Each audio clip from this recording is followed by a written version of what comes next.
tikai viss šī doma, kur Rudīt arī, es ceru, runās par cik ir iespējams cilvēkam pašam pārvērsties, jeb arī nu vienkārši vēlēties, teiksim, mums pašiem pieņemt, kad otrs varētu pārvērsties un kļūt labāks. Varbūt jūs pirms tā, nu vienkārši dalīsimies, vai jums kādreiz ir bijusi tāda sajūta par to dziesmu? Gundega, vai es izprotu to valodniski pareizi? Kaut es vēlētos, taču varbūt nozīmē, ne? Kad varbūt viņš prasa ne tikai, ka viņš grib būt labāks, bet kaut viņš vēlētos būt labāks. Ļoti interesanti, jā, tas ir tāda vēlējuma izteiksme. Un es domāju, ka tas dzīvē bieži vien pierāda to, ka es vēlētos labāks būt, bet es vēlētos arī šito, un es vēlētos arī to, un tas tā īstenībā mēs nepadomājam, ka stāv ceļā uz to labāks būt, bet jā, tā ir vēlējuma izteiksme. Jā, man tā dziesma fascinē, jo pirmā lasījumā par no Jeremija grāmatas, nu, pravietis Jeremijas īstenībā runā par, ka Dievs dos jaunu sirdi. Un varbūt, teiksim, kas ierakstīs, teiksim, visus baušļus sirdīs un kaut kas pārvērtīsies. Un es zinu, ka ir cilvēki, kas ir uzņēmuši, tagad jau ir marts, kas sen jau varbūt ir aizmirsuši jaungada rezolūcijas. Kad es darīšu tā un tā, es solīšos iet varbūt ir daudz disciplinētāk cilvēki, kas iztur visas tās rezolūcijas, bet man tas kādreiz atgādina, kad, kā Gundega nu pateica, lai tiktu, kā mācītāji Gundega puicis teica, kad lai tiktu līdz tā, kas ir it kā tas labākais, mums būtu zināms lietas jāuzdod. Jeb arī jāsāk ievērot no jauna. Vai kādam ir kāda pieredze tāda, ja gribētu dalīties, kad ir izdevies vai nav izdevies?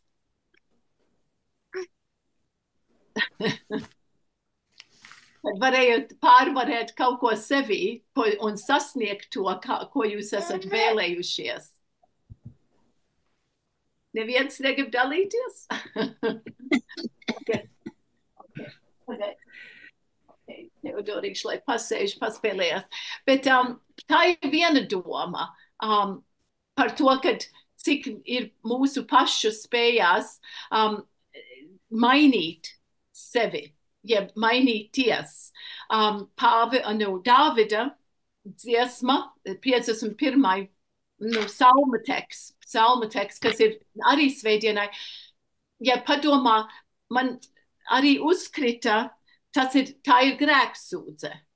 Un pēc tam, kad viņš bija Batšebu. Un es nezinu, es pieņemu, varbūt nedrīkst pieņemt, bet es domāju, mēs zinām par to, kā tas grēks īstenojās viņa dzīvē, un viņš bija iekārojis, redzējis Batšebu, kas bija Ūrija sieva, kas mazgājās kas bija parasta lieta, tad struktūrāli tā bija mājas, kas bija kalnā, un tad varēja redzēt, ja kāds ir uz jumta, mazgājās, un viņš iekāroja viņas un paņēma, gādāja, ka viņš varēja viņu vienkārši paņemt, visā nozīmē pie sevis. Un, principā, mēs zinām to stāstu galā mēģināja nogalināt Ūriju, lai viņš, kā saka, būtu brīvs no sava grēka un arī panāktu to, ko viņš gribēja. Bet viņš arī saka, vienīgi Dieva priekšā, es esmu tavā priekšā, kungs, es esmu grēkojis.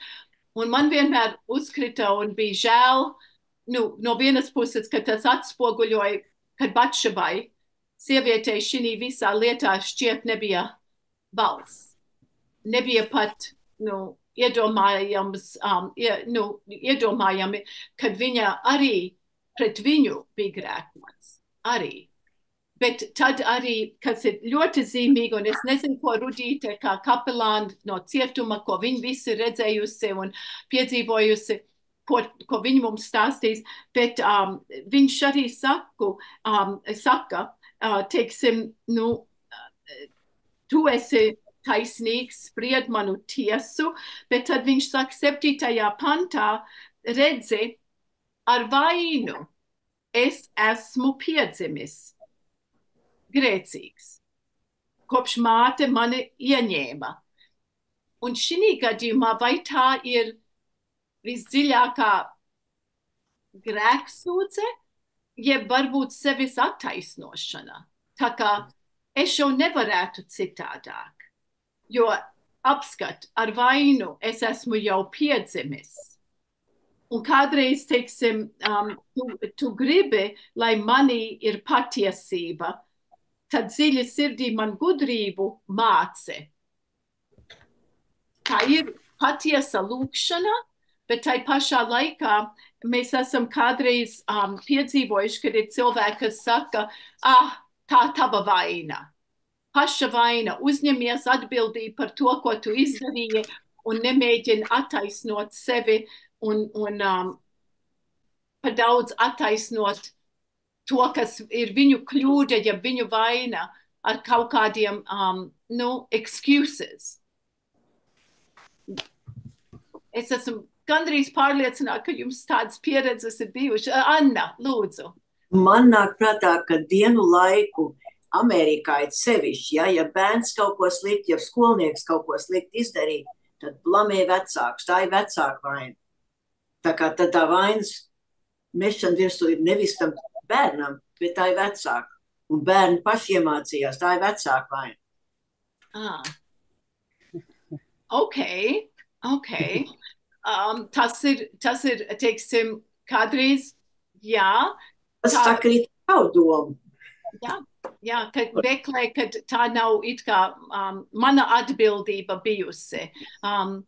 Tagad, vai kad mēs esam tādās domās, varbūt tagad, piemēram, ja padomājat, pat notiesāja Amerikā māte par dēla šausmīgo grēku, atceraties, kad viņš sašāva tos cilvēkus skolā, un pat tā māte, kura nebija atbildīga pret savu dēlu, kā nolēma tiesa, kad viņš bija jau devis ziņu, jau licis manīt, kad viņš mentāli nav stabils, ka tagad viņš ir arī cietumā, bet viņa tika arī, ja jūs atceraties, arī bija notiesāta, un tagad tēvam arī nāk tiesa. Ko jūs domājat? Vai viņiem vajadzētu būt atbildīgiem? Viņi nopirka ieroci, viņi neuzmanīja, kur tas ierocis ir.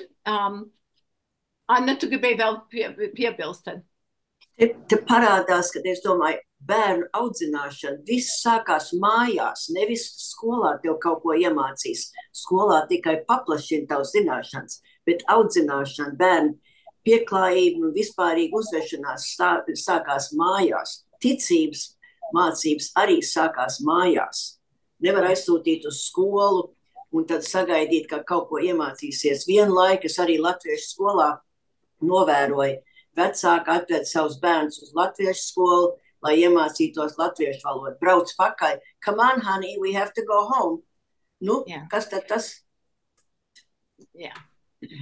Jā, tas arī, bet kas ir tas, ir sevišķi grūtais, ir arī tie gadījumi, kad vecāki var darīt to labāko, ko viņi viens spēj, un būt, piemēram, vienā otrā ģimenē, kur ir līdzīgi audzināt, līdzīgi mācīt, līdzīgi vest un atbildīgi vecāki bijuši. Un tā vai tā, bērns, jeb jaunietis izlemj iet savu ceļu, un nevienmēr tas ir tas labākais ceļš. Un tad iznāk, teiksim, ir reizes, kur man arī, es varu tikai iedomāties, cik briesmīgi varētu būt tādā situācijā. Es atkal atvienošos no jums uz mirkli un nodošu maziņot tālāk. Es tūlīt būšu apakaļ. Anna, vadi pārunas. Anna te Baibos Washingtonā. Sveiki! Sveiki! Es domāju, jā, tu iesāk vienu ļoti interesantu pārdomu. Par cik daudz tā audzināšana mājās ir tā svarīgākā. Es piekrītu, es domāju, to pamatu mēs jau dabūnam mājā. Bet ir tomēr milzīgi ieteikumi arī tam, ko tas bērns piedzīvo ārpus māju. Un vai mēs varam arī tad tiesāt tos vecākus par to, kas notiek ārpus mājas? Kā tu domā? Es domāju, vecākiem arī būtu jāiepazīstās ar bērnu draugiem, ar bērnu draugu vecākiem, tā kā nevis tikai spēlējies uz ielas, iedod naudu, aizēj kaut kur tur. Viņiem jāinteresējās, jārunājās ar bērniem, bet tagad šīs laikos kādreiz ir abi vecāki strādā, abi divi atnāk mājās noguruši, bērns ir arī, tā kā ir problēmas tādā veidā, bet mājās viss tas sākās. Un ja bērnam ir kāda slimība emocionāla vai kā, tad vecākiem jāmeklē palīdzību. Un daži atkal mēģina apslēpt to, tā kā tas būtu milzīgs kauns ģimenei, ne? Tā kā tas arī notiek. Bet takši agrāk arī bija laiki, ka es atceros, manā bija vecāki strādāja, mēs strādājām, ja?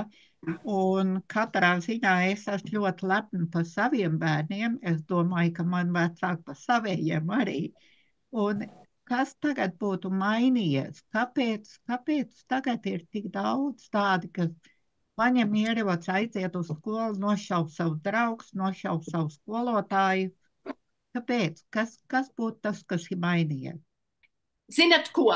Es domāju, ka interesants pārunas, angliski arī kādreiz saka nature versus nurture, arī par bērnu raksturu no paša sākuma, kas izaug cilvēkā, kur apstākļi arī maina viņu, bet varbūt ar pateicību Rudītei, kur ir tagad ieradusies droši vien klubdam Kristam ar steigu, es atļaušu viņai.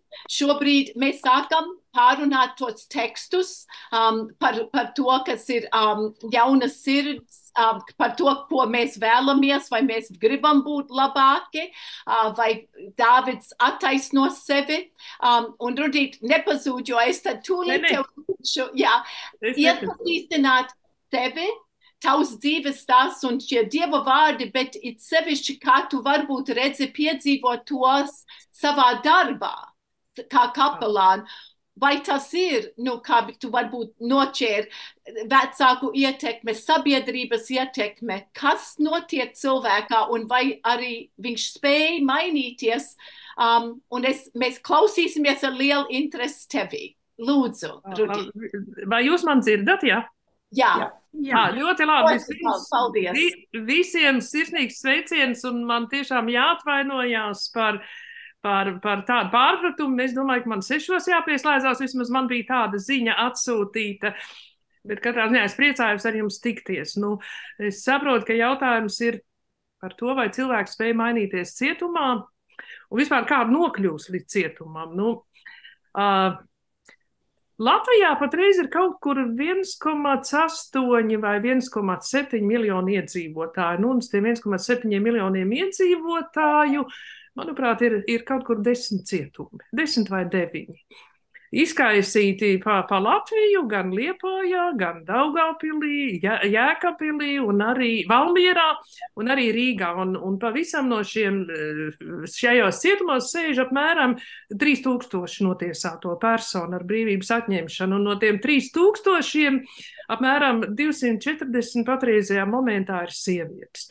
Tad rēķiniet uz 1,7%, kaut kur 3200 ieslodzīto brīvības atņemšanu ir diezgan normāls skaitlis. Es domāju, ka Čikāgas cietumos sēž daudz vairāk, tā kā Amerikā.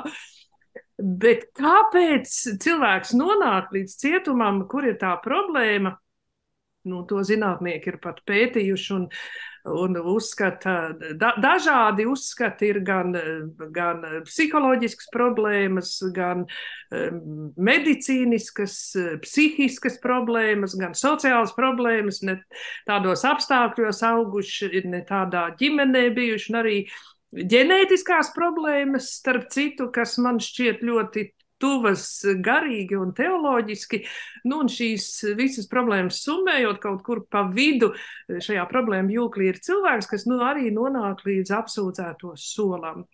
Pēc maniem novērojumiem Latvijā liela daļa sieviešu nonāk cietumā ar brīvības atņemšanu saistībā ar saviem partneriem, vīriem retāk, civilvīriem, partneriem, ka viņas tiek kaut kādā veidā iepītas noziegumā, līdzzinātājus un tā tālāk. Starp citu, šodien man bija saruna ar vienu čigānieti, un viņa brīnījās, ka Latvijā sieviešu cietumā ir ļoti maz čigānietes sēž, jo mēs zinām, ka viņi ir minoritāte un arī izglītības ziņā ir problēmas ar čigānu sievietēm. Iedomājieties, šai čigānu sievietei bija 53 gadi, viņa neprot ne lasīt, ne rakstīt. Un viņa saka, ka viņa ir novērojusi, ka patreiz cietumā mums patiešām ir mazu čigāni.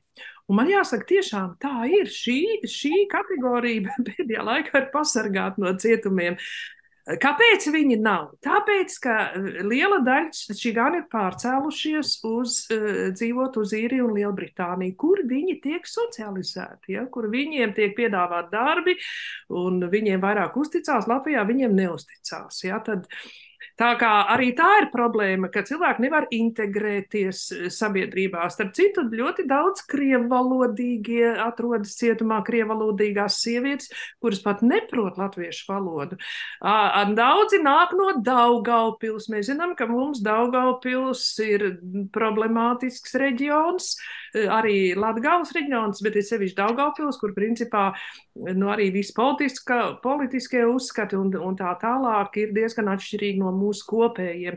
Lūk, un šīs krieviski runājušās sievietes nav spējušas integrēties mūsu kultūrvidē. Tā arī ir liela problēma, ka tad, kad vēl pa televīziju visus krievu kanālus varēja skatīties, cits sevišķi Latgales pusē joprojām var skatīties, viņām praktiski savu pasaules uzskatu veido caur šiem Krievijas kanāliem, kas visu laiku filtrē, ka Latvija ir neizdevusies valsts un tā tālāk. Protams, viņi šo valsti nemīl kultūrā, viņi neiesakņojās. Es teikšu tā, ka man patreiz no sievietēm, kas sēž cietumā, ir tikai viena sieviete, kura mīl dziesmu un deju svētkus un regulāri tos ir apmeklējuši, bet pārējās viņas par tādiem ir tikai kaut kur dzirdējuši vai vispār nezin. Tā kā viens no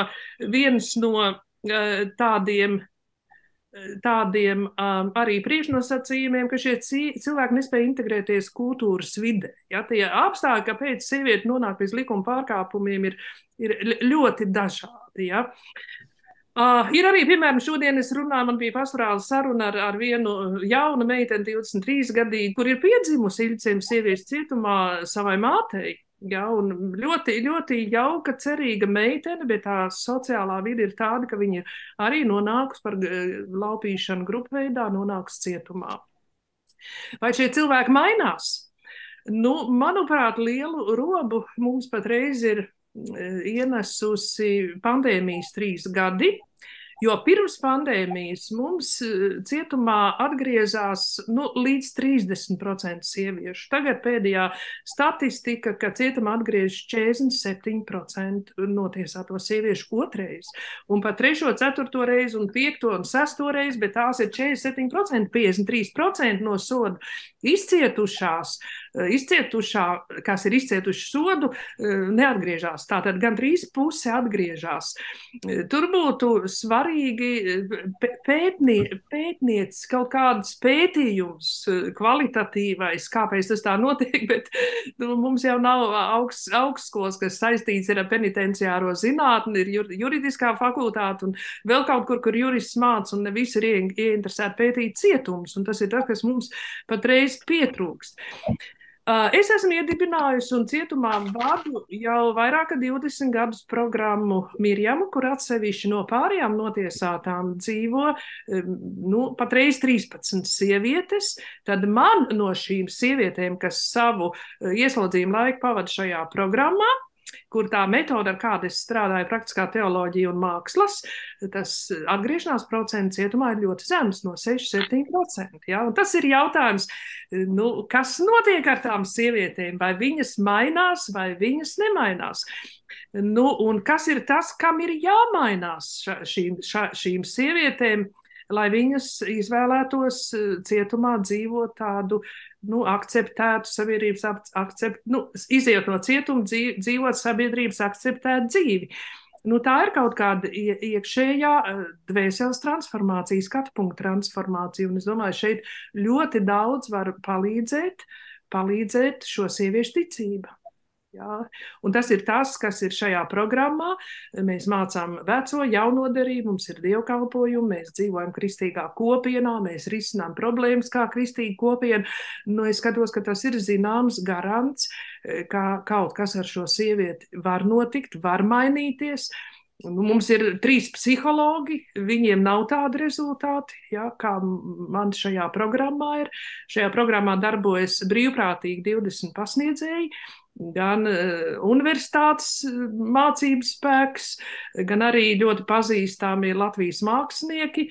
Un tā tad iespējams ir palīdzēt šīm sievietēm neatgriezties cietumā, bet tur ir vajadzīga, acīm redzot, tāda pieeja, lai mainītos viņu dvēselēs kaut kas, jāmaina arī ir kultūra vide, kurā viņa pavada šos daudzos gadus. Ja, tātad, un arī šī programma Mirjam ir tā, kurā tad arī mēs rūpējamies par to, lai šī kultūra vide būtu atbilstoši tai, kādā mēs dzīvojam brīvībā. Vai tu gribētu, lūdzu, varbūt kā padalīties tu minēji to statistiku, Jā. vai tu pat esi piedzīvojis, vai tu pat savā būtībā domā, ka tas cilvēks, kā cilvēks var patiesi mainīties, kur citi viņam, ja viņai uzticās. Man nāk prātā, kā kādreiz ir lielas grūtības tiem, kas ir bijuši cietumā, saņemt darbu. Jeb kad viņiem vairāk, vienkārši arī, ja reiz tu bijis bezpajumtnieks, arī starp latviešiem ir bijis tā, ka vairs neviens tā īsti tev neuzticēsies, kaut tu esi atgriezies it kā, normālākā dzīvē. Un man visvairāk nāk prātā Pāvils, kad viņš bija Sauls, vai ne? Jā. Un bija dusmās un pārliecībā, kad viņš ies nogalināt tos kristiešus. Ko Kristus tieši viņu izraugot, varbūt mums māca par to, cik ir jāpieņem, ka cilvēks var absolūti Dieva spēkā būt izmainīts. Un varbūt tu varētu padalīties, tev ir pieredze ar cilvēkiem. Jā, protams, man ir pieredze par 20 gadu laikā, kā cilvēki var mainīties. Un es domāju, ka šis tevis minētais Saula vai Pāvila piemērs Bībelē ir tāds arhetips, kurš ir īpaši izvēlēts, lai mēs redzētu no cilvēka, kas ir burtiski diametrāli pretēji Kristus ticībai, viņš pilnīgi var pārvērsties. Ja? Man ir tāds viens piemērs. Ja jūs ieliksiet tādu vārdu Google vai YouTube kanālā Sintija Purgale, tad jūs sastapsieties ar vienu manu Mirjamas skolnieci, manu Mirjamas meitu, kas patiešām sabiedrībā no zemākā kritiena ir nonākusi, var teikt, tādā augstākā pakāpienā tādā ziņā, ka viņa patiešām patreiz ir sabiedrības pieņemta un atzīta. Un kā tas notika? Tas notika tā, ka Sintija dzīvoja vienā mazā ciematiņā, bija gudra meitene, bet lietoja pārāk daudz alkohola un 2 reizes tika tiesāta un 2 reizi ar brīvības atņemšanu. Cietumā viņa pie mums bija 3 gadus. Mēs ieguldījām ļoti lielu darbu, visi mani pasniedzēji viņā. Viņa gan gleznoja, gan spēlēja teātri ar profesionāliem aktieriem. Tad viņa izgāja no cietuma un devās prom no Latvijas, lai viņu šeit neviens neatpazītu, ka viņa ir sēdējusi cietumā. Un tad viņa pavadīja turpat 15 gadus Vācijā, kur viņa no parasta veca cilvēka kopēja izauga par vienu veikala vadītāju, sapelnīja naudu, nopirka māju Latvijā, atgriezās savā dzimtajā ciematā, no kurienes viņa arī tika apcietināta un notiesāta, jo viņa tiešām vispirms iekšēji bija tikus galā ar šīs sociālās atstumšanas problēmām, un tad viņu ievēroja, mums ir tāds ļoti, ļoti, plašs pasākums Fórums līderi, kas notiek Ķīpsalā jau 6 gadus, un tur parasti uzstājās sabiedrībā kādi 16 pazīstami cilvēki, un pagājušā gadā viena no tām bija Sintija Purgale. Un faktiski viņa ar savu dzīves stāstu, kā viņa nonāca cietumā un kā viņa izkļuva no šīm visām savām atkarībām, viņa kļuva par šī pasākuma vienu no centrālajām personām. Es arī biju aicināta klausīties viņa dzīves stāstu un redzēju, ka viņa no visas publikas, no sievietēm, tur sēdēja zālē 2000 sieviešu, un pieslēgušās bija apmēram 100 000 sieviešu, kas skatījās, viņi saņēma vislielākos aplausus. Un ja jūs ieiesiet, tiešām nemetīsiet Googlē šo Sintiju Purgali, jums izliks viņas stāsti, kā viņa stāsta par sevi, kā viņa nokļuva cietumā, Mirjamā, un viņš šo savus vienu stāstu pabeidz tā, es negribēju būt bagāta un negribēju būt slavena. Es gribēju tikai būt laimīga, un tāda arī es esmu kļuvusi. Un es domāju, ka Sintija dod atbildi tam, kāds cilvēks otrais nenonāks cietumā, laimīgs cilvēks. Un ja mēs kaut mazliet spētu darīt cietumā šos cilvēkus laimīgus, tas ir absurds. Ja, ko es tagad saku, tad viņi būs spējīgi ārpusē dzīvot dzīvot akceptētu dzīvi. Bet attiecībā uz Mirjamu es droši varu pateikt, ka šīs sievietes mēs daram laimīgas. Tur viņas tiešām dzīvo psiholoģiski un arī garīgi citādos apstākļos. Un tagad man arī nesen izgāja viena sieviete no manas programmas ārā, kas bija turpat 2 gadus nodzīvojusi pie mums kopmītnēs. Viņa zvanīja savām programmas biedrenēm un teica, es gribu atpakaļ, man jūs visas ļoti pietrūkst. Tā kā arī cietumā var radīt tādus apstākļus, lai tā sieviete iegūtu adekvātu pašvērtību, lai viņai būtu vispirms psiholoģiskais, garīgais resurss, lai izejot ārā viņa būtu spēcīga un varētu būt laimīga, jo ir jābūt garīgam spēkam, jo, lai tu pastāvētu šajā sabiedrībā, vai principā, nepieņem jau bijušos notiesātos. Un kāpēc? Ne jau tāpēc, ka viņi visi ir slikti, bet saprotiet, ja no tiem, kas izcieš sodu cietumā, 47% sievietes atgriežās atpakaļ cietumā, un ja kāds būs saticies ar šo sievieti, kas pārstāv šos 47% un piedzīvojis vilšanos, viņš arī neusticēsies tiem procentiem, kas cietumā neatgriežas. Ja? Tā kā var teikt, kā latviskajā parunā saka, viens piķa piliens var sabojāt veselu medusmucu. Jā, tā tas ir, un tā ir liela problēma. Bet es esmu tikai cietumkapelāne, es nespēju atrisināt šīs problēmas sabiedrībā, kaut gan es daudz arī daru, lai sabiedrība šos cilvēkus pieņemtu. Mums tēlotāju mākslas izstādes mēs ārpusē esam kādas 4 vai 5 pa šiem gadiem organizējuši gan Rīgā, gan ārpus Rīgas. Tad režisore un aktrise Elita Kļaviņa ir uzņēmusi dokumentālo filmu par 3 manām Mirjamas meitenēm, kur viņi stāsta savu dzīves stāstu, un šī filma ir ārkārtīgi liela atsaucību latvisku runājušā publikā saņēmis, arī ne tikai latviski runājušā publikā, jo šajā filmā ir arī titri angļu valodā, tā kā tas ir tāds arī liels ieguldījums, lai sabiedrība tiktu uzrunāta, lai ieraudzītu šajās notiesātās sievietēs savus līdzpilsoņus, un arī, kad mums ir izlaidums, arhibīskapa Lauma atsūtīja pagājušajā gadu uz izlaidumu mums pat skaistu apsveikumu, tad mums ir pilna zāle, ne tikai ar notiesātām sievietēm, kas nāk skatīties mūsu mākslas studiju prezentācijas, bet mēs esam arī daudz cilvēks no ārpuses, māksliniekus aicinājuši, aktierus un citi savus ģimenes locekļus pasniedzējus aicinājuši, un tādā veidā pēc tam mums ir tāds mīlestība gals, kur mēs visi mīlojamies un viens par otru stāstam, un tas arī kaut kā, šīm sievietēm palīdz esot cietumā jau iejusties tajā sabiedrībā, ja, un piemēram, arī viena no galvenajām varonēm šajā filmā Ilciem māsas, citu viņi ir pieejami šī filma, jūs variet draudzēs noskatīties, tāda Inga Lapiņa, kas 5 vai 6 reizes bija tiesāta par narkotiku lietošanu, tirgošanu, viņa nav atgriezusies cietumā, jo šī filma viņai palīdzēja kaut kā socializēties, ka viņa ir kaut kas īpašs, un tagad viņa ejot uz Rīgas jaunā teātra izrādēm, sabucējusies, viņa ir ārkārtīgi skaista sieviete.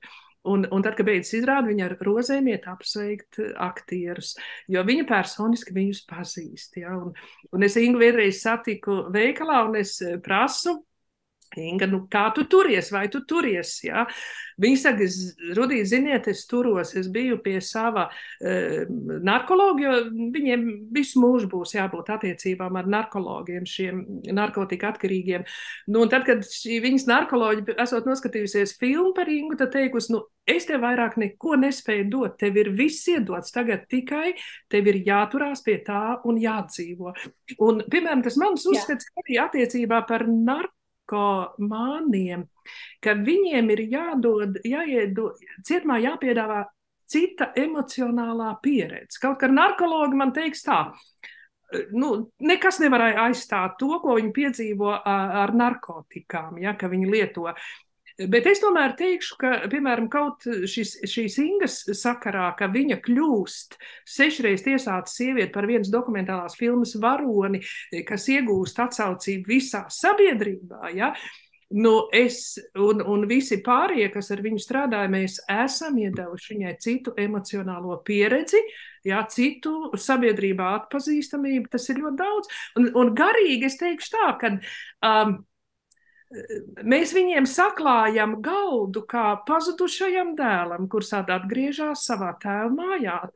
Man reizēm prasa, kas viesojas cietumā manā programmā, un prasa, kā viņiem tik labs viss man, vai es tur mācītos glaznot, man ir liela nauda vajadzīga, lai es varētu samaksāt par konsultācijām un sapirkt visu, bet viņiem tas viss pavēlt.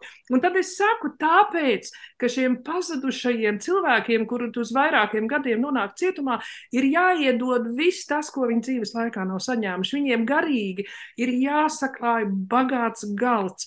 Kā tajā stāstā par pazudušo dēlu, viņiem ir jānokauj vislabākais teļš jāliek galdā, vislabākais upurs.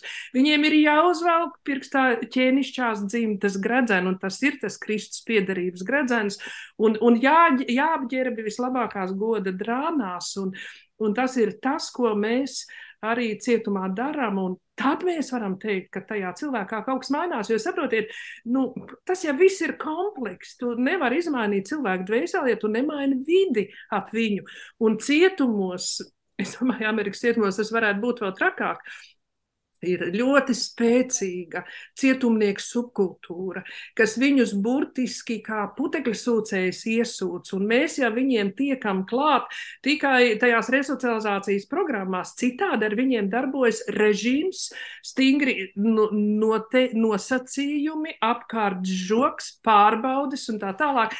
Piedodiet, tas cilvēku nemaina, tas rada viņā pretestību, un viņš domā visādi, kā sevi pasargāt no tā, kā saglabāt savu kriminālo identitāti. Bet ja tu viņam maini tādu vidi, kur viņš tiek novērtēts, kur viņš tiek pagodināts, kur viņš tiek apliecināts, kur viņam tiek kaut slepkavam uzvilkts šis ķēnišķais gredzens, un, protams, arī piedāvājot viņam citu saturu viņa dzīvē, ja? Jā, tas var cilvēku mainīt, bet es teikšu tā, šī programma nav valsts apmaksāta. Man kā kapelānei pie šīs programmas pat nepiemaksā ne centa. Kaut gan tas man ir jāizdara mans kapelāna darbs, plus vēl jāstrādā šajā programmā. Un paldies baznīcai, liela pasaulē, kas tik daudz atbalsta mums Latvijas Rīgas evaņģēliskai draudzei, kas kā man kaut kas trūkst, vajag tēlotāju mākslas studijai vai vēl kaut kas tādu, man vajag literatūras studijai plaukts, kur salikt grāmatas. Es vienkārši rakstu vēstules un visi palīdz. Domāju, valstī tas ir tāds ieguvums šī programma, jo valstī viņi neizmaksā ne centa. Un visi šie pasniedzēji, viņi ir brīvprātīgie kalpotāji. Šī programma nav tādā nozīmē akreditēta, kā vajadzētu resocializācijas programmai, bet es par to priecājos tādēļ, ka man nevar kaut kādus standartus uzspiest, ko darīt. Mēs ar šiem cilvēkiem, piemēram, man nāk pasniedzēji, viņi strādā pēc izjūtas ar šīm notiesātajām sievietēm, un rezultāts ir fantastisks. Jo tikko man būs šī programma valstiski akreditēta, man būs nosacījumi, ko es drīkst darīt un ko es nedrīkst darīt, bet man reāli pretī ir dzīves cilvēks. Ja, ka man ir jāpielāgojās tas, kā viņam vajag, kas viņu varētu pārveidot. Ja, jo mums ir, piemēram, profesionāli tehniskās programmas. Šuvēji, pavāri, make-up meistari tiek audzināti, frizieri un viss kaut kas. Un viņi iet un mācās, un tas ir labi, tās ir jaunas prasmes. Bet kāpēc viņi mācās? Viņi pamatā neviens nestrādā to profesiju pēc tam. Tāpēc, lai viņi dabūtu bonus, lai viņi tiktu ātrāk pirms cietuma ārā. Ja? Un tas ir viss vairāk formāli, ja? Bet tā, kad tu viņu centies apliecināt vairāk kā personību, tas acīm redzot cietumos patreiz pietrūkst, un tas ir tas, ko es daru savā programmā. Ja? Bet, protams, mēs ļoti arī ciešam, piemēram, šodien man bija saruna, kur man viena sieviete teica, es nekad pie jums neiešu. Es nekad pie jums nedzīvošu. Ļoti sakarīga sieviete saka, kāpēc? Tāpēc, ka pie jums ir bērnu slepkavas un sievietes, kas ir tiesātas par pedofīliju. Es saku, bet tu nezini, kāpēc viņas šajā noziegumā ir nokļuvuši, bet subkultūras viena no normām ir marginalizēt šīs notiesātās sievietes. Ja? Tā kā, es nezinu, kā bija Pāvila laikā, kad viņš vēl bija Sauls, kad viņš tvarstīja kristiešus un slodzīja cietumā. Vai tad tur valdīja tāda subkultūra? Es domāju, nē, tāpēc, ka tajā laikā cietumi bija tāda uzturēšanas vieta līdz soda izpildē, un pamatā soda izpildu kristiešiem bija nāvsods. Ja? Tā kā tur tāda subkultūra nevarēja iedzīvoties, bet tagad šī subkultūra ir diezgan nežēlīga, un subkultūras mērķis, ko viņi paši veidoja, ir saglabāt šo kriminālo identitāti. Piemēram, kāds notiek praktiski? Sieviete, kas lietojas narkotiku, viņa labprāt satiekas ar sievietēm, kas arī lietojuši narkotikas, un viņas var gadiem runāt par to, kā viņas ir lietojuši, kā viņas ir jutušās, un ko viņas darīs, ka viņas iesārā, viņas lietos narkotiku. Pēc pusgada viņi ir atkal atpakaļ. Ja? Tā kā, un šādas sievietes jau nemeklē iespējami. Tu uztur to jautājumu varbūt tikai, lai mēs, uzklausītu tev gadījumā, Es gribēju jautāt, bet referents jau atbildēja uz mani jautājumu. Es gribēju jautāt, vai ir arī tādas, kas ir ar smagiem noziegumiem, slepkavība un, teiksim, izvarošana vai kaut ko tādu. Ir. Tagad manā programmā dzīvo uz mūžu notiesātā sieviete. Protams, viņa mainās.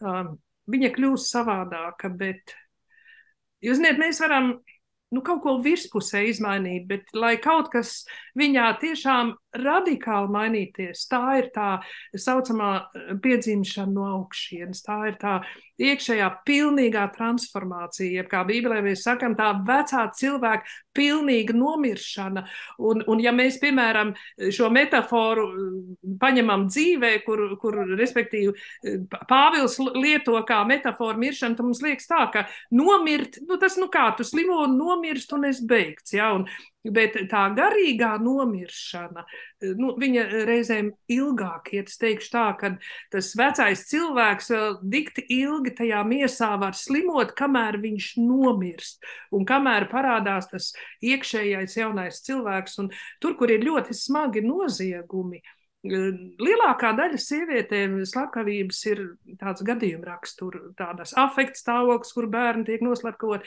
bet tur, kur tiek slepkavība plānota, tajā psihē tur ir problēmas, ja, tur ir lielas problēmas, un tās nevar uzreiz tāpt atrisinātas, ja.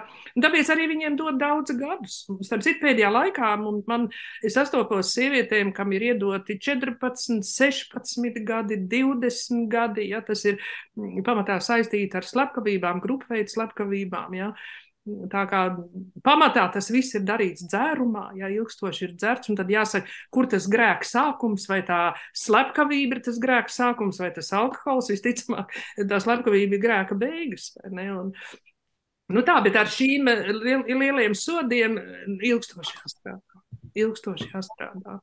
Ļoti daudz jāiegulda. Un es vienmēr tā domāju, Dievam attiecībā pret mums, nepavelti, Dievs mums ir 70 un 80, un kādam, kas stiprāks vairāk gadus, viņam tieši tikpat grūti ar mums ir jāstrādā, kamēr mūsu dvēseles top par tādām kristāli skaidrām, ka mēs tiešām varam tapt izvestas no savas miesas, kurā paliek tas iedzimtais grēks, un būt kopā ar savu debesu tēvu un, protams, ar Jēzu Kristu mūsu pestītāju. Ja?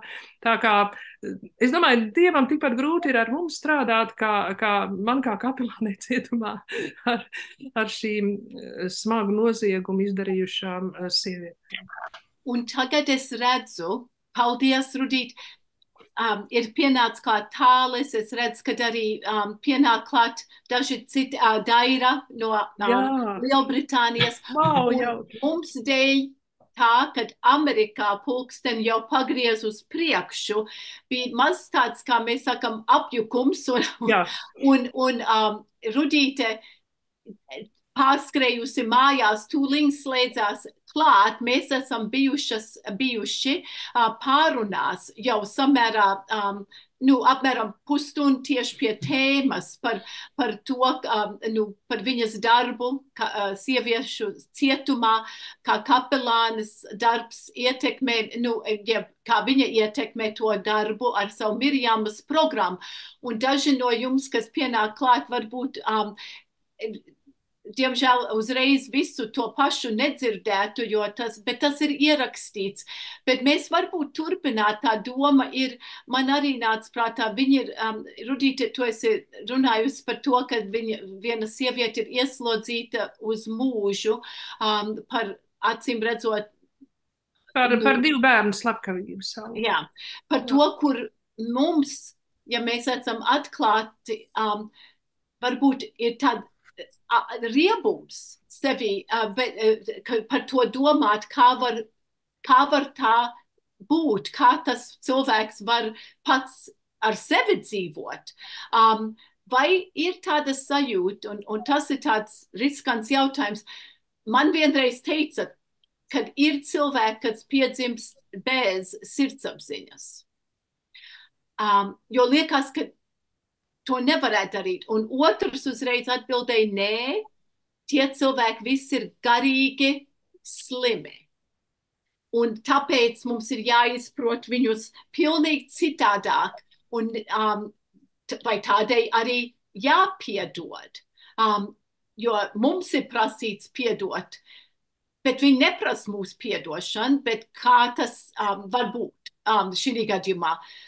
Vai tev ir tāds sajūta, vai tu esi iepazinusies jebkāda ar cilvēku, kur varbūt tu teikt, tai personai nav sirdsapziņas?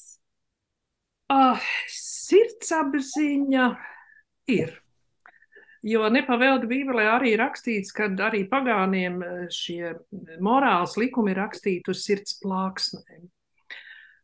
Bet par ko es domāju, kādēļ cilvēkam ir grūti atgriezties, tas ir mans novērojums, un tas neatiec tikai uz šīm sievietēm, kas ir izdarījušas noziegumus, bet tā ir augstprātība.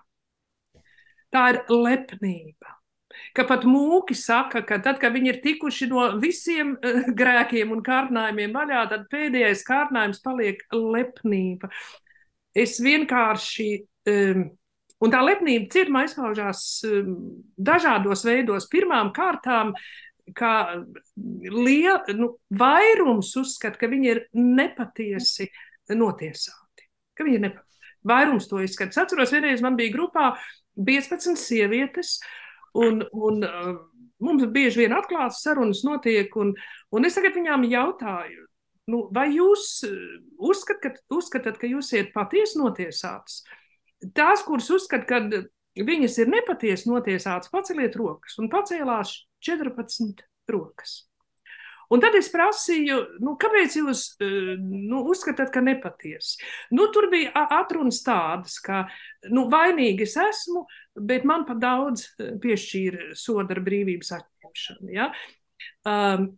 Un tikai tā viena sieviete, kas uzskatīja, ka viņa ir taisnīgi notiesāta, viņa tiešām bija ļoti jauka un pazemīga sieviete, un viņa bija dabūjusi 6 gadus, ka viņa tajā ciematā, kur viņa dzīvoja, viņa bija vietējā prostitūte, tāda lēta prostitūte, un viņa mēdza uz vīriešu rēķinu viņus piedzirdīt, pēc tam ar viņiem pārgulēt, un pēdējais viņai bija gadījies deputāts vietējais, kurš bija šausmīgi nikns, jo viņa arī bija viņa apzagusi un nozagus naudas maku, un tā kā viņa jau iepriekš bija nosacīti tiesāt, viņai piešķīra pilnus 6 gadus ar brīvības atņemšanu.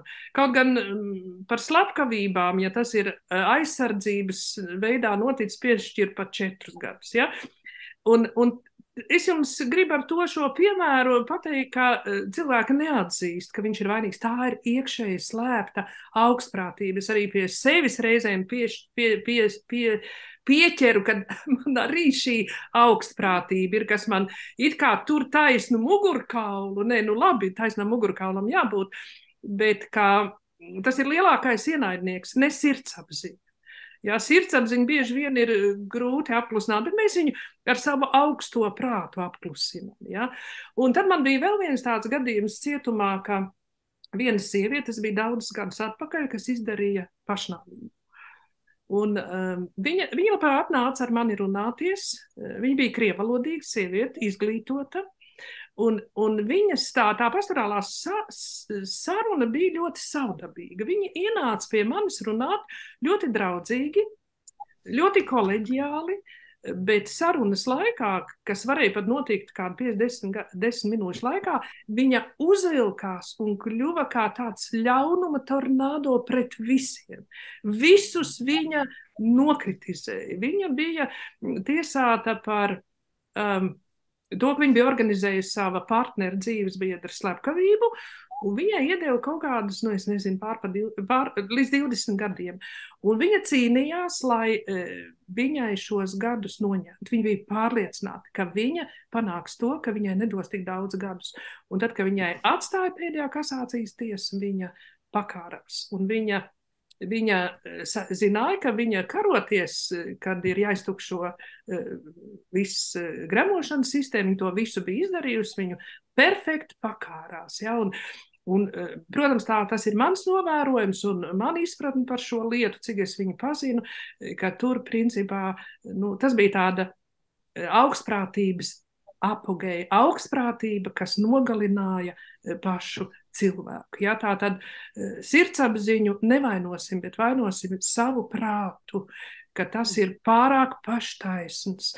Un daudziem arī, kas atrodas ieslodzījuma vietā, tieši tā paštaisnība, viņš cīnās pret tiesas spriedumu, viņš cīnās pret Dieva spriedumu, un finālā viņš cīnās arī pret Dieva attaisnojušo spriedumu Jēzu Kristu, ko viņš arī nespēja pieņemt. Ja? Jo principā, ja tu pieņemi, Dieva piedošana, piedodiet, nav jānopelna. Viņa vienkārši virs tevis karājās. Un tev ir jāpieņem, vai tu dzīvo zem Damokla zobena, kas karājās, kas tev nogalinās, vai zem Dieva žēlastības. Ja tu sapratīsi, ka tu dzīvo zem Dieva žēlastības, tad tev ir tikai viens veids, kā tu pie tās vari nokļūt. Tad, kad tu saprati, ka tu esi kļūdījies savā dzīvē un no sirds to nožēlo un atzīsti. Ne jau visiem tas ir jādara publiski, kā to Sintija Purgā darīja formā līderis, ko es jums minēju, ja? Bet Dieva priekšā tas ir jāatzīst. Ja? Un tad sirdsapziņas svinēs uzvaru pār prātu. Rudi, tas ir tik fascinējoši, jo man tavs novērojums, ka ne sirdsapziņa, bet gandrīz paštaisnība un lepnums kaut kādā veidā. jo iepriekš tu minēji to vārdu, kad jāceļ, jārada sievietēm, cietumniecēm iespējas augt pašvērtībā. Jā, pašapziņā, jā. Gandrīz tas ir pretstatā tam, kā tu minēji, ka 14 atceļ savu roku un saka, nē, es esmu netaisnīgi notiesāta, jo arī vismaz ASV daudz tiek runāts par to, kad bērni, kuri auguši nemīlēti, neaprūpēti, trūkumā, visšausmīgākos apstākļos un zināmos rajonos, arī tie vismaz Amerikā, šeit es esmu lasījusi, tie melno cilvēku rajoni, no kuriem tad izaug, krimināli, bet tad mums ir vienmēr jāņem vērā viņu apstākļus, viņu audzināšanu, viņu, bet tie paši, kā ne jau visi, bet daudzi, kuri arī vienalga, ko viņi izdara, nejūtās, kad viņi bija vainīgi, ka viņi pa daudz netaisnīgi notiesāti. Ir tikai ļoti fascinējoši, kas ir tā atbilde, ejot vienu soli atpakaļ, kad viņi nenonāktu cietumā. Jā. Vai kādam ir kāds jautājums Rudītei? Viņi var turpināt, viņi fascinējoši. Paldies, ka tie, kas ir vēl piebiedrojušies no Eiropas, mēs esam šeit jau ilgāku laiku, tie, kas esam ASV, jo bija juceklis sakarā ar pulksteni stunda, mums mainījās jau uz priekšu. Bet mēs turpināsim, ja Rudītei arī citiem ir pa spēkam palikt. Vai kādam ir jautājums? Es redzu roku, kā Baiba, lūdzu. Pirms jūs pievienojaties, mēs sākām runāt par to, cik daudz pie šīs tā, kad nonāk cietumā, cik daudz varētu būt arī no audzināšanas, cik daudz no mājām tas nāk līdzi. Vai bieži, kā mēs teicām, vecākus vaino pie bērnu grēkiem. Un vai jūs tā esiet manījis, kad ir kāda liela starpība? Attiecībā uz to, no kādas ģimenes tas bērns nāk, kā viņš ir audzināts, protams, tas tā ir. Bet tas vairāk attiecas uz tādiem noziegumiem, kas ir dažāda atkarība rezultātā tapuši, kur tiešām šie bērni dzīvojuši uz ielas un viņiem jau tur ir kaut kādas kriminālās normas, kurās viņi labāk ir jutušās, kur viņi ir atzīti, kur viņi ir, tie ir tā saucot krimināli laimīgi cilvēki, kad viens Kanādas sociologs teica, viņš teica, tie cilvēki, kas iekļaujas kriminālā subkultūrā, viņi jūtas laimīgi, bet tā ir absurda laime. Un, protams, ģimene to arī ietekmē ļoti, kas ir daudzas sievietes, ko es esmu dzirdējusi jau pastorālās sarunās, ka viņas pašas reizēm pat neapzinās, ka viņas ir ģimenēs izvarotas no patēviem, no tēviem, no vecākajiem brāļiem, kas arī tālāk ir kaut kādā veidā izpaudies tā, ka viņas ir nonākušas uz likumpārkāpēju ceļu. Tā tas ir, bet atcerēsimies, ka ne tikai par šiem noziegumiem sievietes tiek tiesātas, var runāt pamatā par sievietēm, tā ir mana pieredze. Ja? Un es domāju, ka tas arī attiecas uz vīriešiem, bet ir tā saucamās baltās apaklītes, ir tāda kriminoloģijas teorija, baltās apaklītes, kur nonāk cietumā par dažādiem finansiālajiem, ekonomiskiem noziegumiem, un man šīs baltās apaklītes arī ir cietumā, ar kurām es strādāju, tās ir sievietes, kas sēž par finansiālajiem, ekonomiskiem noziegumiem, kur ir lielas summas iztērētas, kur ir kaut kādas firmas vadītas un nav maksāti nodokļi, piemēram, pirmo reizi otrās brīvvalsts laikā, tagad Latvijas neatkarības laikā nonāca viena sieviete cietumā, kas bija tiesāta par nodokļu nemaksāšanu. Tas man bija liels brīnums, bet tur bija ārkārtīgi liels summas. Ja? Tā kā es nevaru teikt, ka viņas nāk no sliktām ģimenēm, tieši otrādi, viņas nāk no labām ģimenēm. Viņām ir vīri, viņi sazvanās, sarakstās, viņas jūtās ļoti stabili cietumā, viņām ir labi ģimene aiz muguras. Tā kā mēs nevaram vainot tikai kaut kādas sociālā riska apstākļus. Ja? Protams, sociālā riska ģimenes, kur aug bērni, ir vairāk apdraudētāki, ka viņi var nonākt uz notiesāto soli, bet mums starp citu cietumā arī ir nepilngadīgo nodaļa. Un mums jau, vismaz 7-8 gadus tur reti iemaldās meitenes, tāpēc, ka mums ir krimināls sodu likums izmainīts attiecībā uz pusauģiem. Es neesmu juridiski tik izglītot, bet principā mums ir probācijas dienests, kas vairāk strādā ar viņiem tagad, lai viņi nenonāktu līdz soda izpildēji ar brīvības atņemšanu, un mums ir arī Cēsīs nepilngadīgo cietums, kur kādreiz bija ap 200 bērnu, ja, tagad tas bija, 30 gadus atpakaļ, 20 apmēram, bet tagad tur principā kaut kā 40 bērnu puiši ir atrodas, ja. Tā kā arī likumdošana ir sakārtot, lai ar šiem bērniem strādātu citādos veidos, lai viņi nenonāktu cietumā, ja. Tā kā tas ir probācijas dienests, kas pamatā strādā, un mums probācijas dienests ir pieredze paņemt no Kanādas, starp citu, un arī labi strādā, bet, jā, protams, viss sākums mums ir ģimene, ja, bet ja arī cilvēks ir iekārojis pārāk daudz naudu, dzīvot pāri savām iespējām, un tā ir ļoti liela atkarība, ne tikai narkotika atkarība un alkohola, bet arī naudas atkarība ir pazudinoša, ja, un tā kā arī šādas sievietes no labām, it kā eventuāli labām ģimenēm nāk.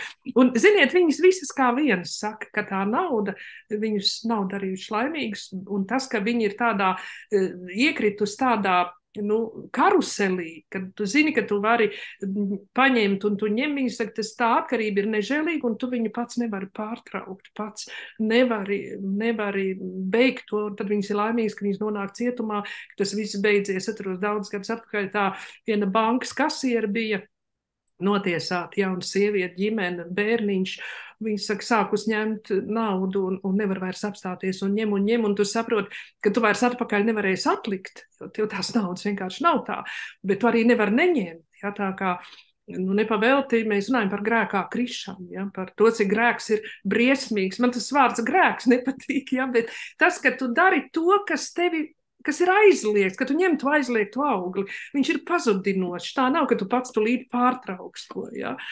Un paldies Dievam, ka ir tāds cietums, kā tāds Dieva murts, kurā viņš visus šos savus bērnus, kas ir iekļuvuši kaut kādās šāda veida atkarībās, spēj uzķert. Nepavēlti visā pasaulē cietums sauc par penitenciārām iestādēm, penitentiārija, latīņu valodā nozīmē grēknožēlas vieta, ja, un tā kā cietumos bez garīdzniecības neiztikt, tā nosaukuma dēļ vien, ja, tā kā. Rudi, man arī fascinēja atkal, es tikai mēģinu atsaukt, ka tu minēji, ka viņām vairākām ir arī pat neiespējami tev brīnišķīgo tēlu, kad uzvilk to Kristus dāvināto gredzenu. Ķēniņu gredzenu, jā. Jā, ķēniņu gredzenu. Un varbūt tas ir kaut kas, kas ir attiecināms arī tu kā mācītāji Cīravā citur. Varbūt es esmu sastapusies arī ar cilvēkiem, kas nav varbūt notiesāti par kriminālu lietu, bet ir nespējīgi, ja cīnās ļoti pieņemt šo Kristus žēlastības dāvanu. Un viņa šīs dienas, arī 3. jeb 4. teksts bija par Jāņa evaņģēlijā, kur Jēzus paredz arī savas ciešanas, arī tas ļoti grūtais teksts, kas savu dzīvību virs zemes mīl, tas to zaudēs, kas to līst, tas to iegūs. Tas ir vārds, ko tas ir grūti to pieņemt, kāpēc jānīst būtu savu dzīvību. Bet varbūt tev ir saskārsme ar cilvēkiem, kas vēl ar vienu necietumā, bet cīnās neuzvilkt šo. Jā. Kas ir tava pieredze tur? Kāpēc mēs nespējam to pieņemt? Jā, starp citu par to nīst dzīvību. Nu, tur ir jāsaprot, ka tā dzīvības izpratne ir daudz plašāka. Ne jau es nīstu to, ka manās miesā plūst asins, kurā mīt mana dvēsele, to mēs visi mīlam. Ja? Bet tā ir es teikšu, dzīve. Tā mana dzīve, kurā es esmu iesakņojis savu šo dzīvību, savu dvēseli. Nu, es sastopos cietumā, kamēr tu nenīdīsi to, ka tu varēji iebāzt naudu, roku citā kabatā, citā kasē, paņemt naudu, kas tev nepienākās, paņemt sist cilvēkam tā, ka viņš ir beigts, jeb speciāli ieplānot viņu nogalināt. Kamēr tu nenīdīsi šo savu dzīvi tādu, tevī nekas nemainīsies. Ja? Un tur jau arī tā nožēla top, ja es tik ļoti negribu to veco dzīvi, ka es varu salīdzināt ar šo metaforu nīst, kā dzīvību nīst. Es to tā saprotu, jā. Un tur arī ir tas pagrieziena punkts, ka tad arī es atveros, es jau nezinu, ko darīt. Ja tajā izmisumā, kad es līdz nāvei man nepatīk man iepriekšējā dzīve. Jā, tā kā tur ir tas pagrieziena punkts, bet ja, piemēram, es salīdzinu draudzē, kur es, piemēram, svētdienas skolā sastopos ar tām mamām, kas nāk no sociālā riska ģimenes, viņas nenāk uz baznīcas dievkalpojumiem. Viņas atved savus bērnus, un, ziniet, ja man jāsalīdzina ar tām sievietēm, kas man ir cietumā programmā Mirjama, tad šīs sievietes, kas atved savus bērnus uz svētdienas skolu, viņas ir kā aizmigušas, viņas nedzird, viņām ir ausis ciet, un viņas pie manīm nāk stāstīt, cik viņām ir grūti. Cik vīrs dzer, viens ir slims, vienam tas, viņi visu laiku stāst par sevi, bet viņi nedzird, ka es saku, atnāc uz baznīcu, atnāc uz dievkalpojumu, atnāc mums sestdien, mēs skatīsimies filmu par tādu un tādu tēmu, tur būs priekšlasījums, atnāc tur, paliksim, pēc tam es ar tevi parunāšu. Ja? Viņas grib izrunāt to, cik man ir grūti, un viņas nedzird. Ja? Un tāpēc man cietumā ir daudz vieglāk strādāt, jo es tur esmu ar viņām kopā 6 stundas reāli, ja 2 stundas man paiet ar dokumentiem strādājot, ja, bet strādāt ar cilvēkiem, kurus piespiedu kārtā nevar atvest uz baznīcu, ir ļoti grūti redzēt. Uz cietumu piespiedu kārtā atved, un viņš ir tādā izmisumā, ka viņš meklē to žēlastību. Viņš pat nezina, ko viņš meklē, un tad viņš beidzot ir sastapies, viņš negrib tā dzīvot. Sabiedrība viņu notiesājusi, tiesa viņu notiesājusi, viņš pats saprot, viņa sirdsapziņa jau signalizē nav labi, ja? Bet kamēr cilvēks nav atnācis līdz tādai kārtīgai tiesai par sevi, ir grūti cerēt uz viņu atgriešanos. Un es netieku šiem cīravas, šīm mamām klāt, ja viņi vienkārši nenāk uz dievkalpojumu. Es izdomāju vēl vienu formu, kā ar viņiem strādāt. Viņi tur nenāk. Pie maniem nāk skolotājs un ļoti zolīds pensionāru kundzītis. Ja? Un tad vēl atbrauc no aizputs kāds pāris, kur ir, var redzēt, ļoti jauks pāris. Tur laulībā valda mīlestība pret vienam, pret otru un arī pret ģimeni. Bet kā tikt šiem sociālā riska cilvēkiem klāt? Kā viņus uzrunāt? Viņi ir vienkārši aizmiguši pret garīgām lietām. Ja, tas ir mans novērojums. Paldies! Vai kādam vēl ir lūdzu kādu jautājumu, kādu novērojumu? Kad vispār par to,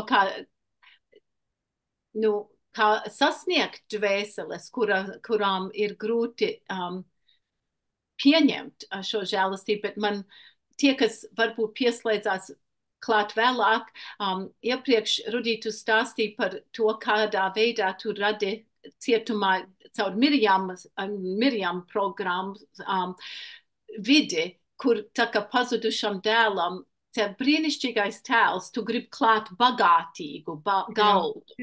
Un tur ir bijuši tādi mirkļi, kad patiesi draudzē, kad var tas notikt, kad cilvēks, kas varbūt neiedomājās, kad iederēsies tur ar ar tādiem cilvēkiem. Nu, vienalga ar tādiem, kad it kā tie, kas iet baznīcā vienmēr, ja daudz reiz uz dievkalpojumiem, ir tie perfektie, tie svētie, un kur nu es iederēšos.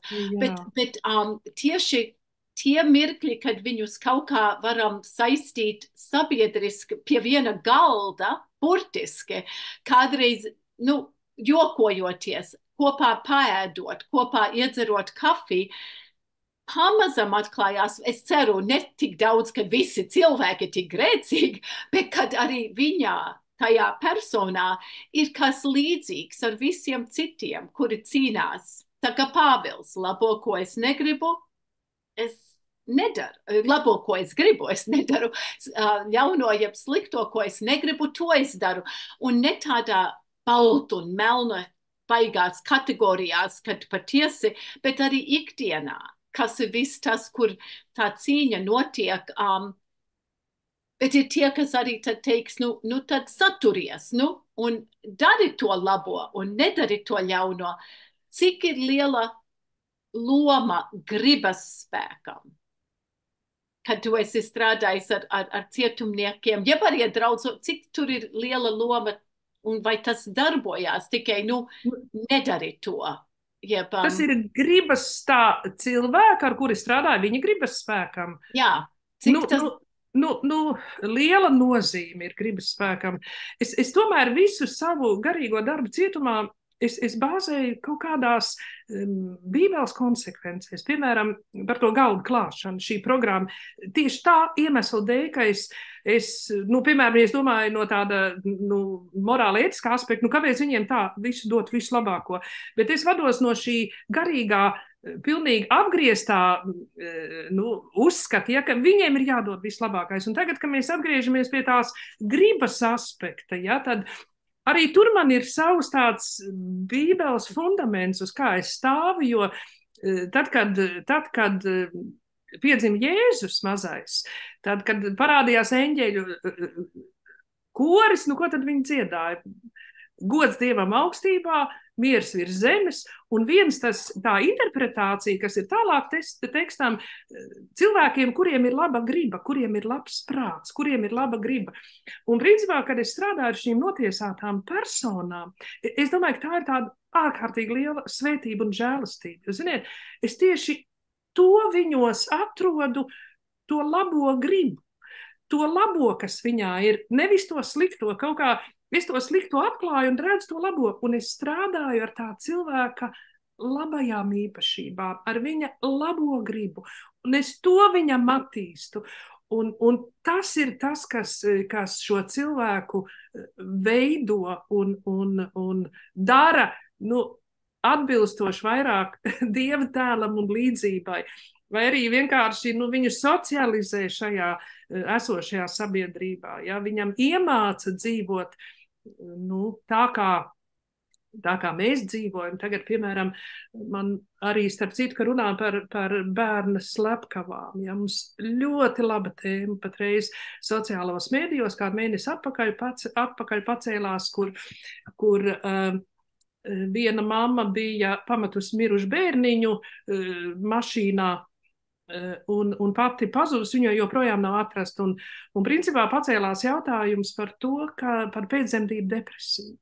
Un es jau sen vēroju, ka sievietes, kuras nogalina savus zīdaiņus, viņas ārkārtīgi pēc tam cieši. Ja? Un tagad man ir viena sieviete, ar kuru strādāju jau 2. gadu, kur noslepkavoja savu 9 mēnešu veco bērniņu, un viņa ārkārtīgi pārdzīvo. Viņa tik ļoti cieš no tā, jo viņas labā griba ir šo bērnu nenogalināt. Un ko es tagad daru? Es viņu iesaistīju vienā projektā. Mums nāk no Mākslas akadēmijas viena studente, kas 4 mamām, kurām ir bērni, veidos tērpu kolekciju, ko viņa izrādīs Mākslas akadēmijā kā savu kursu darbu. Viņa ļoti talantīga sieviete. Un es viņai piedāvāju 4 sievietes, 4 mātes. Un vienu no tām mātēm es piedāvāju šo sievieti, kas noslepkavoja savu bērniņu. Es saku, bet viņa ir māte. viņa būs visu mūžu māte. Man sākās liels tracis cietumā, ar mani runāja psihologi, ka tas ir liels risks un tā tālāk. Bet es sapratu, risks ir tad, ja tu pats nejūties droši, bet es jūtos droša, jo es skatos, ka viņas labā griba ir nenogalināt šo bērniņu. Un jūs ziniet, kā tā sieviete atplaukst, kā viņa dzīvo, un es saku tai sievietei, tev ir jādzīvo tā, ka tu savu bērnu redzi priekšā, nevis aiz muguras. Ja? Nevis to, kā tu viņu noslapkoji, to tu nevar pamest dzīvē, bet to, ka viņš ir priekšā, un šis projekts, viņa taisa apģērbu savam bērnam, kas ir debesīs. Jūs saprotiet, un tādā veidā viņā modina šo labo gribu, kas viņā ir reāli. Jo citādi viņi vispār Kristu nesatikt, ja mums nav labās gribas. Ja, tad, jo viņš ir dzimis visiem labas gribas cilvēkiem. Ja, un es domāju, tā ir tāda liela žēlastība, kā arī tie pasniedzēji, kas nāk, piemēram, Zigorts Neimans, slavens latviešu režisors, aktieris, viņš jau kaut kādus 17 gadus nāk un vada teātra studiju. Un viņš tagad tēvs ienāk, un viņš neredz šajās sievietēs noziedznieces ļaundarus, ja. Arī viņš redz sievietes, viņš pakluso ienes šokolādi, ja, pa ko viņš dabūna kārtīgi pa pirkstiem. Tagad, kad viņš nāk iekšā, viņu pārbauda ar meklētāju, ko viņš nes iekšā. Bet viņš redz tajās sievietēs dāmas, viņš redz brīnišķīgas aktrises, ar kurām viņš strādā. Ja. Es domāju, tieši tādēļ, ka tu uzķer to viņas labo gribu. Un, piemēram, ar mūžu notiesāto, man sākumā ļoti smagi bija strādāt, ja? Jo stāv priekšā tas viņas stāsts, kā tie bērni slepkavot, jo tas nebija, var teikt, pēcdzemdības depresija, ja tas bija kaut kas cits, bet arī ļoti sarežģīts stāsts, ja? Bet tu nevari ar to sievieti savādāk strādāt, ja tu neredzēsi to, ko viņu labu grib, to viņas labo gribu. Aiz tā tu vari tikai aizķert. Aiz tā tu viņu vari izvilkt no tiem elles darbiem ārā, no tiem tarakāniem galvā, kas viņu nomoka. Ja? Un, tā es redzu šo gribu. Jā. Tu zini, tāds ir arī, tas man vienkārši izraisa apbrīnu, tu esi Dieva sūtīta tam darbam. Tiem cilvēkiem, tam uzdevumam. Un es varu to teikt. Es domāju, ka varbūt citi piekrīt, ka visi to nespētu izdarīt. Man vienreiz neaizmirstam, tas ir vismaz 30 gadus atpakaļ varbūt, iesvētamais, kad mēs runājam, tieši bija ciešana laiks, un mēs izveidojam veselu programmu, Zaļā ceturtdienā parasti nenoturējam iepriekš dievkalpojums. Manā laikā noturējam jauniešu vadītu dievkalpojumu un ar attēlojumu par arī vienreiz par Jēzus Kristus pēdējiem vārdiem pie krusta. Un tas bija no vairākiem evaņģēlijiem, kā jūs zināt. Un tas iesvētamais ļoti, ļoti dziļi domāja par to, ko Jēzus teica, tēvs piedod tiem, jo tie nezina, ko tie dara. Un viņš man prasīja, mācītāji, vai jūs domājat, vai tu domā, ka ar to Jēzus domā par visiem tiem noziedzniekiem, kuri tad, kad viņi izdara to, ko viņi izdara, nezina, ko viņi dara. Kad viņi slimi, kad viņi ir ka kāds ļaunums ir ieguvis uzvaru viņos. Un vai ar to Jēzus saka mums, kad mums arī viņiem ir jāpiedod. Vienkārši, kad tu minēji to par to, kad viņas labā griba nebūtu, kad viņi nebūtu nogalinājis savu bērnu. Bet tas postpartum depression, ko tu minēji pēc dzemdības depresijām, mana meita ar to cīnījās, un paldies Dievam, mēs saredzējām uzreiz tās zīmes, bet tas ir briesmīgi. Bet, ja tas cilvēks ir viens pats palicis, arī sociāli nelabvēlīgos apstākļos, viņš jau tādā krīzes situācijā, viņš vienkārši, kā viņš saprot, viņš tiek vaļā no tās problēmas. Ja? Tā kā tas tā ir. Jā. Nu jā. Tagad mēs vairāk saprotam to un it kā palīdzam, bet vēl ar vienu kaut kā notiesājam, pat domās par, garīgās slimības, depresijas, kāpēc ģimenes šausmīgi slēpj to vēl līdz šai dienai.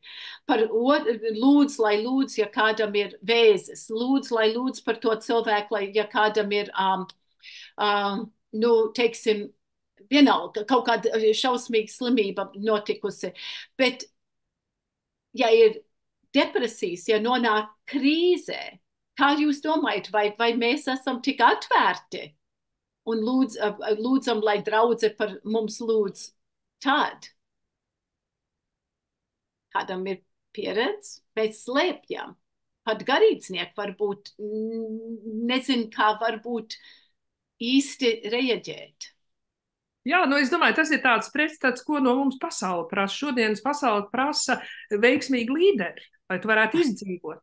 Un tad mēs to tēlu pieņemam, un tad arī paši mēģinām savas problēmas risināt, bet redziet arī, ka mēs runājam par to Jēzus piedošanu pie krustu. Mani tas ļoti sen ir uzrunājis, ka viņš, saka, piedod tēvs viņiem, viņi nezina, ko viņi dara, un tieši man tā cietuma pieredze, ja, kad es šos dzīves stāstus klausos, arī šos noziegumus reizēm ir jāklausās. Kaut gan mātes, kas noslepkavo bērnu, viņas nerunā par to, ja, bet par citām slepkavībām, kad tu noklausies, tu reāli saprot, viņš nesaprot, ko viņš dara, jo ja viņi saprastu, ko viņi dara, viņi nekad neizdarītu tā, lai nonāktu cietumā. Jūs saprotiet, tā ir visvienkāršākā atbilde Jēzus apgalvoja man, ja, kad viņi nesaprot, ko viņi dara. Arī šī mūža notiesātā, viņa nesaprot, ko viņi dara. Un tad, kad es ar viņu runāju, viņa saka, ka salīdzinot ar šo laiku, kamēr viņi ir cietumā tagad, ja, pēdējos gadus,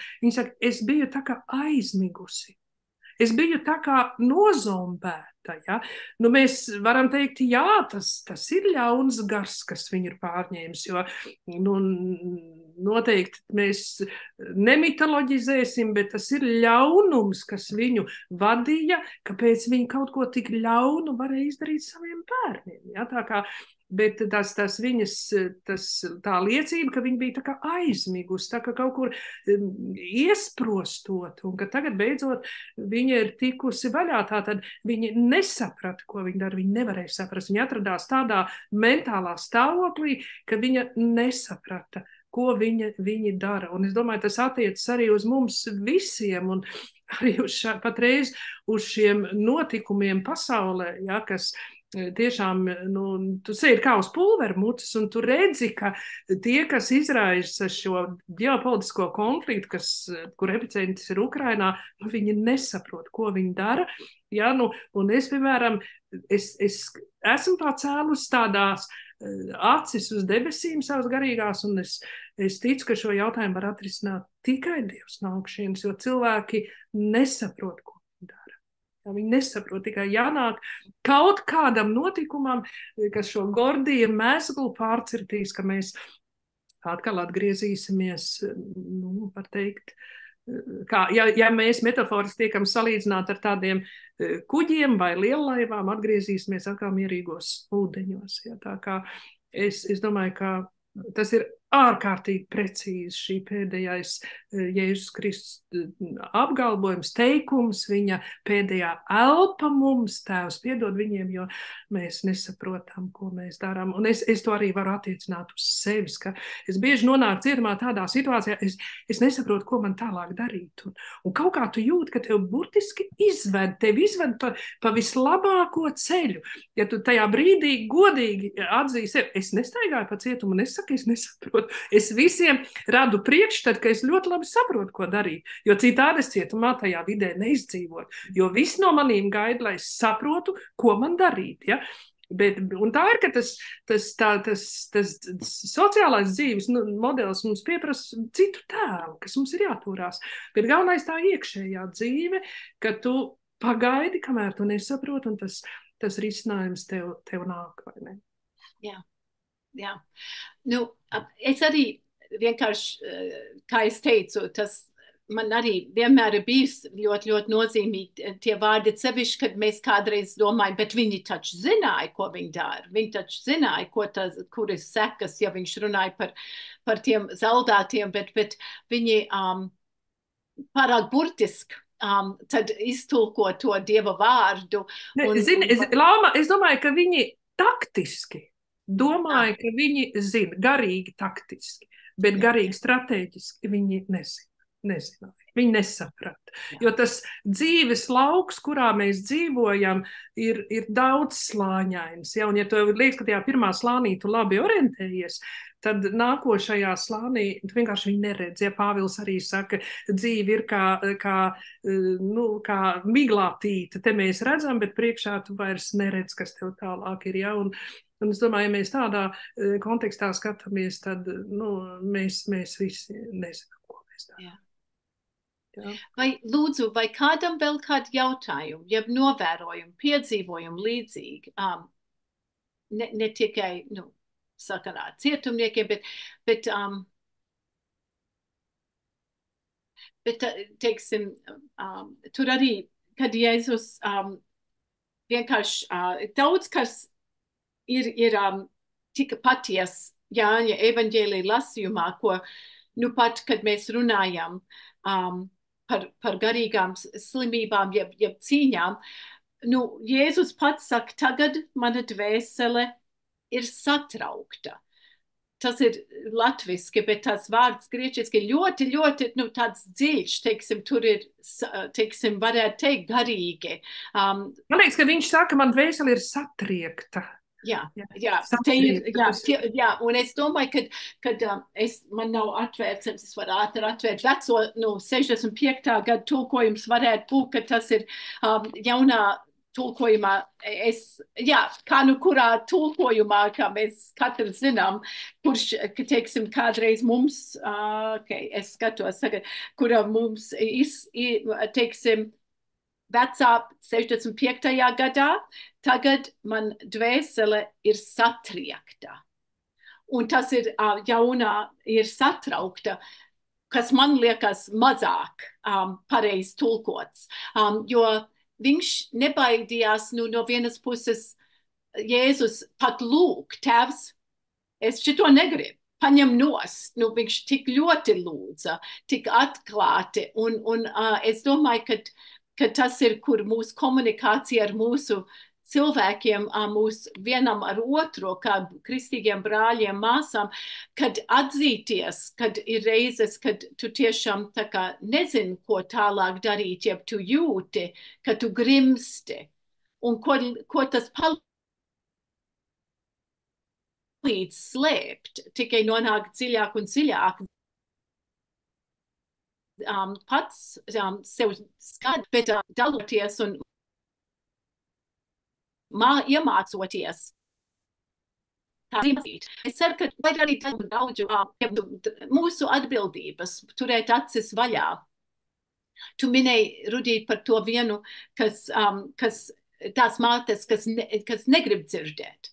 Un man visu laiku nāk prātā tie pareģojumi, tie teksti Bībelē, kur ausis dzirdēdam nedzird. Kad būs tie laiki, kad ir tie cilvēki, kas vienkārši negrib dzirdēt. Viņi nav kurli, bet viņi negrib dzirdēt Dieva vārdus, Dieva, tā kā tava programma, kad rast citu vidi viņu dzīvēs. Bet mums vēl drusku laiks ir. Jā, mums vēl ir laiks 17 minūtes līdz 6. Vai kāds man piekristu, kad bija?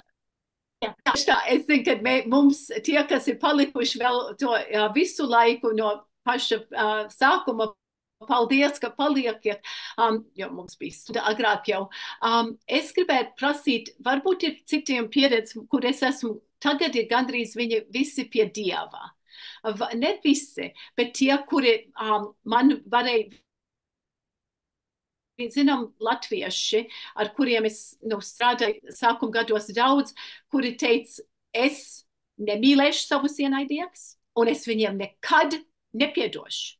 Dievs nevar prasīt, lai es piedodu komunistiem, kas izdarīja to, un komunisti, un ir tāds naids, kad labākā gadījumā viņi nemeklē pēc atriebības, jo nevarēja, bet tas bija tāds nest līdz no bēgļu gaitās, tāds absolūti naids.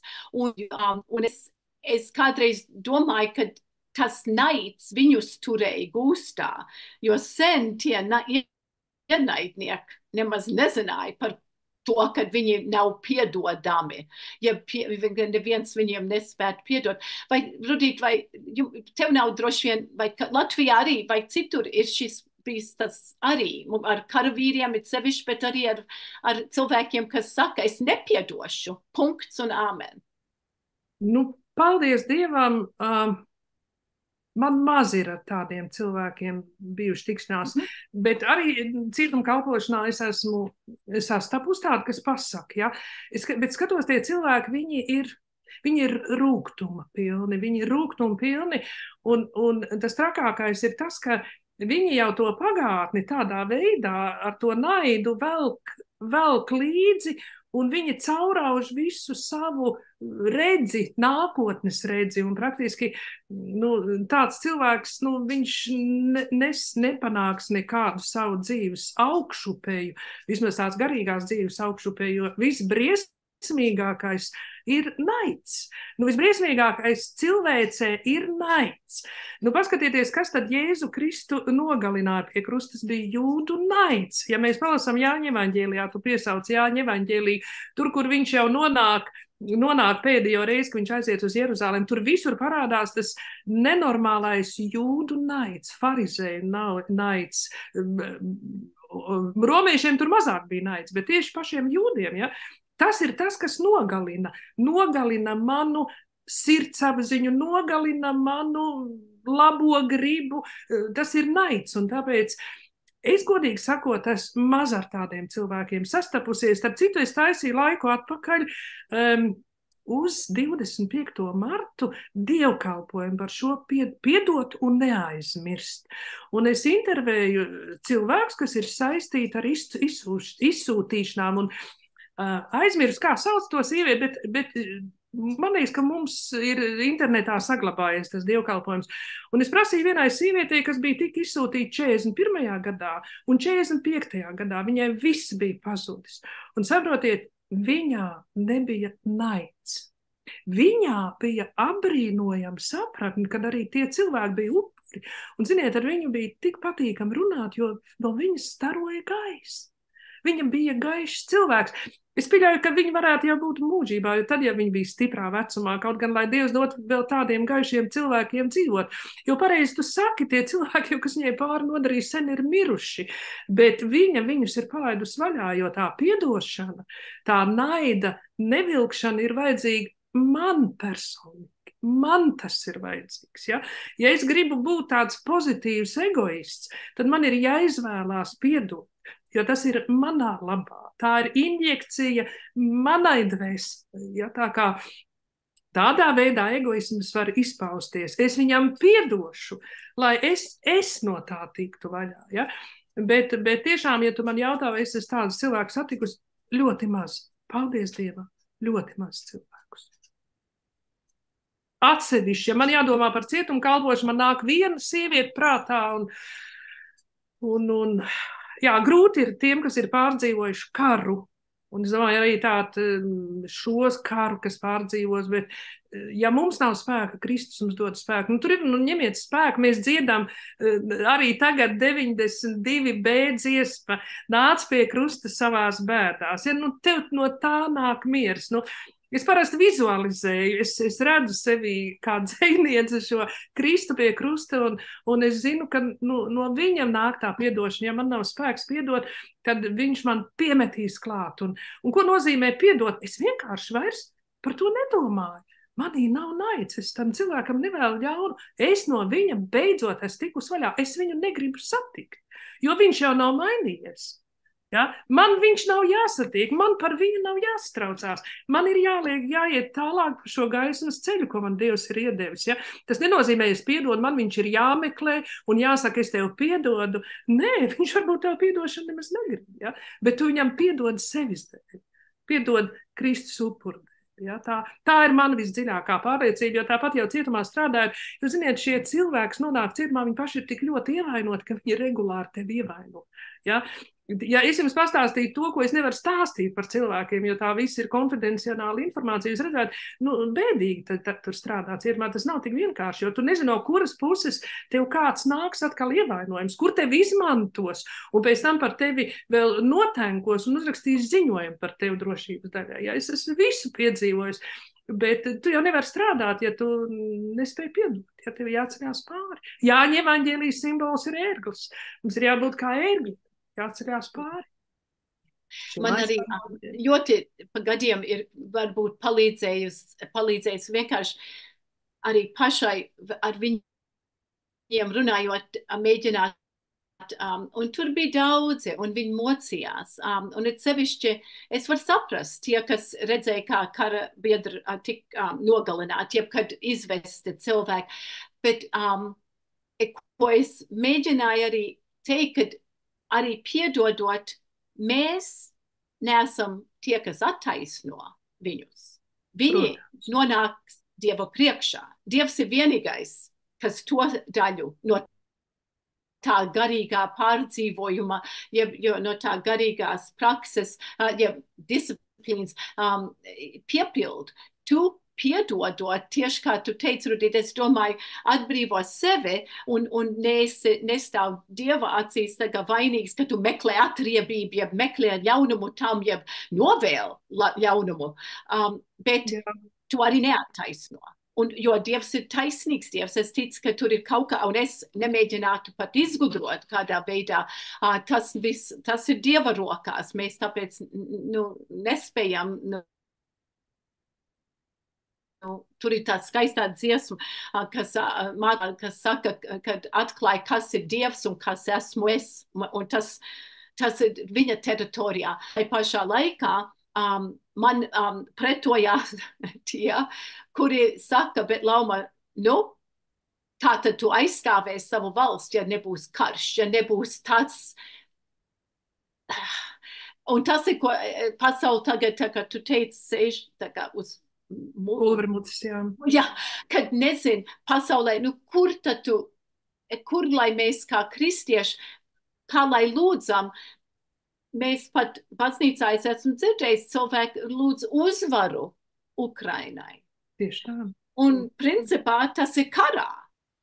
Tas ir, kad viņi pārvar ar ienaidnieku un parasti ar ieročiem un parasti ar lielu postu un nāves. Jā, bet tur ir, tā mana izpratne ir tāda, ka ne visi būs cietuma kapelāni, ne visi būs karavīri, ne visi būs militāristi. Tā ir kaut kāda misija šeit uz zemes. Un aizstāvēties nenozīmē slepkavot. Ja, tas ir kaut kas cits, ar kādu sirdi es eju karā, ja, kāpēc es šauju, vai man ir naids un es vēlos šo uzbrucēju noslepkavot, vai es aizstāvu savu ģimeni, savu sievu, savus bērnus. Tas ir sirds stāvoklis, es tā to saprotu. Ja? Piemēram, es nekad nevarētu iet karā, jo es pat mušu izlaižu pa logu ārā, man ir žēl šo radību nosist, bet ir cilvēki, kas iet un dara tās lietas, jo pasaule šodien tāda ir. Ļaunums ir uzvarēts, bet viņš nav apkarots. Mēs to redzam. Un tāpēc starp mums ir cilvēki, kas ir karot, pat no Latvijas brauc, tādi skaisti jauni puiši, arī vecāki gados, kam ir šī kara misija, karavīra misija, un viņš brauc aizstāvēt, bet ir puiši, kas bēg no Ukrainas, kas pie mums autoservisos remontē mašīnas, un es nevaru viņam neko pārmest, tāpēc, ka viņam nav sirdī šī misija iet, un varbūt tiešām ja viņam nav šī karavīra misija, viņš tur aizies, un viņam būs sajūta, ka viņš slepkavo, jo viņš jutīsies kā slepkavs. Ja? Tātad tas ir atkarīgs, katram dzīvē mums ir sava misija. Es nekad nevarētu būt paliatīvā aprūpē par kapelānu. Es vienkārši katram cilvēkam mirtu līdzi, bet es varu strādāt ar slepkavām. Es nevarētu būt par kapelānu, piemēram, armijā, jo es nevaru skatīties, kā nošauju otru cilvēku, kaut viņš ir mans ienaidnieks. Ja? Bet es saku, tas ir sirds stāvoklis, tā ir misija, kāpēc mēs šeit pasaulē esam. Jo ļaunums ir uzvarēts, bet nav apkarots, ar viņu vēl ir jākaro. Bet tas, ka viņš ir uzvarēts, tas mums dod cerību, ka arī šajā karā ļaunumu uzvarēs. Ja, daudz par ko domāt. Un arī, teiksim, padomāt tādā cilvēciskā līmenī, personīgi, kādas ir mūsu attiecības vienam ar otru, jeb par piedošanu, par to ticēt, ka, tu jau atkal darīsi tāpat kā vienmēr. Tādi teikumi kādreiz ir dzirdēti un pārmest, un otram vilkt ārā no kaut kāda skapja, kā ieroci, to tu pagātnē izdarītu, atkal taču darīs tāpat, un tas ir no vienas puses tik cilvēcīgi, bet arī ar ļoti negatīvām sekām, kad attiecības reti tad var iet tādā dziļumā un pozitīvākā veidā mazāk nonākt līdz vajadzībām, nepārtraukt atvainoties viens otram. Bet vai kādam, nevienam nav citi jautājumi, pieredze ar kādiem cietumniekiem? Tas ir labs jautājums. Vai tiešām kādam ir pieredze ar cietumnieku, kas ir iznācis, vai bijušo notiesāto personu, kas ir izcietis savu cietumsodu? Tā ir laba. Jā, man pašai bija, bet ne ar labām beigām. Dēls, kas bija vecāks jau 55 varbūt, un kas viņš ar savu māti, vienīgais dēls un dzīvoja kopā, nedzīvoja kopā, bet arī viņam bija ļoti tendence uz varmācības, un viņam bija šauteni, un viņš nonāca cietumā, jo viņš vienreiz dusmā šāva dzīvoklī un nenošāva māti, bet caur sienu ievainoja kaimiņu. Bet viņš tad tika ārā no cietuma, un visādi likās, ka varbūt būs mainījies. Bet viņš tomēr viņam nebija atļauts dzīvot ar māti, viņš to tomēr izdarīja, jo māte ļāva viņam nākt. Viņa mīlēja savu dēlu, viņa negribēja, ka viņš ir prom no viņas, mīlēja pat, kad viņš ir tik skadi. Un viņš galā nogrūda gar zemi pret vannu, un viņas pārsita galvu, un viņš atstāja viņu, un viņa nomira. Un, zinat, viņš pats nemaz nenožēloja to, ko viņš bija darījis. Bet tur klausoties Lauma šo stāstu, man nāk prātā viena cita lieta. Ir mātes, kuras nespēja pārgriezt nabas saiti ar saviem dēliem. Un tie dēli vienkārši netiek palaisti, viņi nevar nodibināt savu ģimeni, un katrs to dara savādāk, un bieži vien šīs mātes, kuras šķietami ļoti mīl savus dēlus, viņas nav palaidušas vaļā. Tā kā es nezinu šo stāstu, par kur tu stāst, bet viņš katrā ziņā noklausoties, šis stāsts izraisa tādas pārdomas, kur tā vaina bija meklējama vai tajā mātē, vai tajā dēlā. Protams, slepkavot, tas ir likuma pārkāpums ļoti nežēlīgs, gan dieva likuma, gan cilvēku likuma pārkāpums, bet jāskatās, kur ir tā sakne, un tas ir tas, ko arī cietuma kapelāns dara. Ja meklē to sakni, lai varētu tiešām to mēslu atraisīt, kur ir problēma.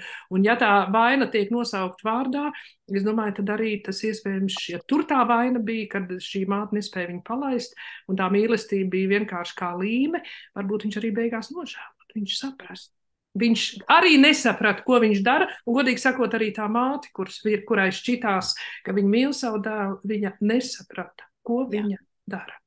Jā, un varēja mēģināt to māti, es tur biju tik bieži, lūdzu, jūs saprotiet, viņš tur nāk, un tad jūs ne tikai apzod, bet izmanto un tā, bet viņa teica, bet vai tad Marija var aizmirst savu dēlu Jēzu? Viņa Jā. lietoja visādi, viņa vienkārši teica, nē, mācītāji, man taču jāņem viņa atpakaļ, un gal galā tas viņai, viņa samaksāja ar savu dzīvību, bet tas ir tā jocīga vieta, kur beigt, bet mēs vienmēr respektējam to laiku, sevišķi, kad mums ir šoreiz iznākusi dažiem 2 stundu sesija un gandrīz pusotras stundas vairāk mazliet ar Rudīti, bet liels paldies Rudītei par šo, un kad Guntis varēja tik ātri mūs sasaukt tomēr ar visu pulksteņu pārmaiņu. Ļoti pateicos Rudītei par šo, un arī jums, kad jūs bijat klāt. Lai Dievs sveitī un turpin veidot jūsu dzīves stāsta pēc saviem patiesiem vārdiem. Paldies, Rudīt! Paldies visiem! Laimīgi! Ar Dieva sveitību un paldies jums visiem ar Dievu palīdzību!